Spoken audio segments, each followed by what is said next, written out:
কারণ এক মহামূল্যবান সম্পদ আপনি বুকে ধারণ করে আছেন। আপনি যে কত দামি সম্পদ আপনার হৃদয়ে ধারণ করে আছেন আপনি হয়তো নিজেই জানেন না।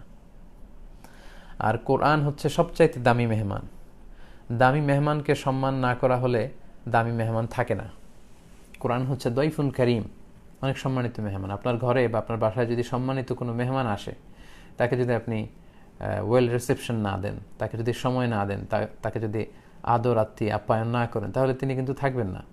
অনুরূপভাবে যে কোরআনকে হামিলুল কোরআন বা হাফিজুল কোরআন আপনারা হৃদয়ে ধারণ করেছেন, এটাকে রিভাইজ না করলে এটা থাকে না। এটাই খুব স্বাভাবিক, এটাকে বারবার রিভাইজ করতে হয়, মোরাজা করতে হয়। সহি মুসলিমের এক বর্ণনায় আল্লাহর হাবিব সাল্লাল্লাহু আলাইহি ওয়াসাল্লাম বলেছেন যে তাআহাদুল কোরআন, মানে কোরআনকে তোমরা আগলে রাখো, যত্ন করে রাখো, বারবার রিভাইজ করো, বারবার এটার সাথে একটা সম্পর্ক রাখো। ফাইন্নাহু আশাদ্দু তাফাল্লুতান ফি কুলুবির রিজালি মিনাল ইবিলি ফি উকুলিহা।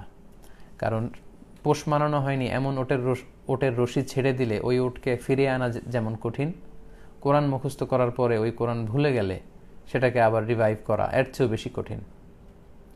এজন্য হাফিজুল কোরআন ভাইদের জন্য আমার বিনীত অনুরোধ থাকবে যে মসজিদে তারাবির সালাতে লিড দেওয়ার সুযোগ না হলেও ব্যক্তিগত পর্যায়ে কিন্তু আপনারা ঘরে এই তারাবির সালাতটা আদায় করতে পারেন জামাতে, এবং সেখানে যদি খতমে তারাবি আপনারা পড়েন তাহলে কোরআনটা কিন্তু রিভাইজ থাকবে। আর কোরআনকে বারবার রিভাইজ না দিলে কোরআন থাকে না।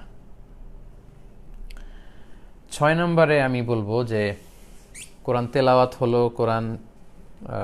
কোরআনের তেলাওয়াত শ্রবণ করা এটা গেল, তারপর কোরআনকে মুখস্থ করা গেল, শোনানো গেল। এবার হচ্ছে understanding the meaning of the Holi Quran, to understand in your own language. নিজের মাতৃভাষায় কোরআনকে বোঝা এটা খুবই জরুরি, মাতৃভাষায় বুঝতে পারা। অনেকের সুযোগ হয়নি কোরআনের শুরু থেকে শেষ পর্যন্ত একবার কোরআনের বঙ্গানুবাদ পড়া বা মর্মার্থ পড়া। এই রমাদানের লকডাউনের এই প্রচুর সময় হাতে, এ সময় কিন্তু আমরা চাইলে শুরু থেকে শেষ পর্যন্ত অনুবাদ পড়ার একটা প্রজেক্ট নিতে পারি। অনেক জায়গায় অনেকে নিচ্ছেন। সো আমি আজকের লাইভের মধ্যে দিয়ে উদাত্ত আহ্বান জানাই, যদি সুযোগ হয় একবার আপনারা পড়ুন। পাশাপাশি সংক্ষিপ্ত তাফসির, যেটাকে তাদাব্বুর বলা হচ্ছে, অর্থাৎ বুঝে বুঝে পড়া, অনুধাবন করা বা কোরআনিক মেসেজগুলো হৃদয়ঙ্গম করার চেষ্টা করা। কারণ কোরআন হচ্ছে জীবনযাপনের বিজ্ঞান। কোরআন আমাদেরকে সঠিক জীবন দর্শন শিক্ষা দেয়, সঠিক দৃষ্টিভঙ্গি শিক্ষা দেয়। তো সেই দৃষ্টিভঙ্গিটা কি, সে জীবন দর্শনটা কি, সেটা যদি আপনি কোরআনের অর্থ না পড়েন তাহলে আপনি বুঝবেন না। কারণ কোরআন হচ্ছে কাইন্ড অফ প্রেসক্রিপশন। একজন ডাক্তার আপনাকে একটা প্রেসক্রিপশন দিল, তো সেটা আপনি বাসায় এনে যদি শুধু রিডিং পড়তে থাকেন শুরু থেকে শেষ পর্যন্ত, তাহলে কিন্তু আপনার রোগ সারবে না। বরং সেই প্রেসক্রিপশনটা আপনাকে বুঝতে হবে এবং সে অনুযায়ী আপনাকে চলতে হবে, সে ওষুধগুলো সেবন করতে হবে, তবেই আপনি হয়তো সুস্থ হবেন। এজন্য আল্লাহ তাআলা বলেছেন যে এটা হচ্ছে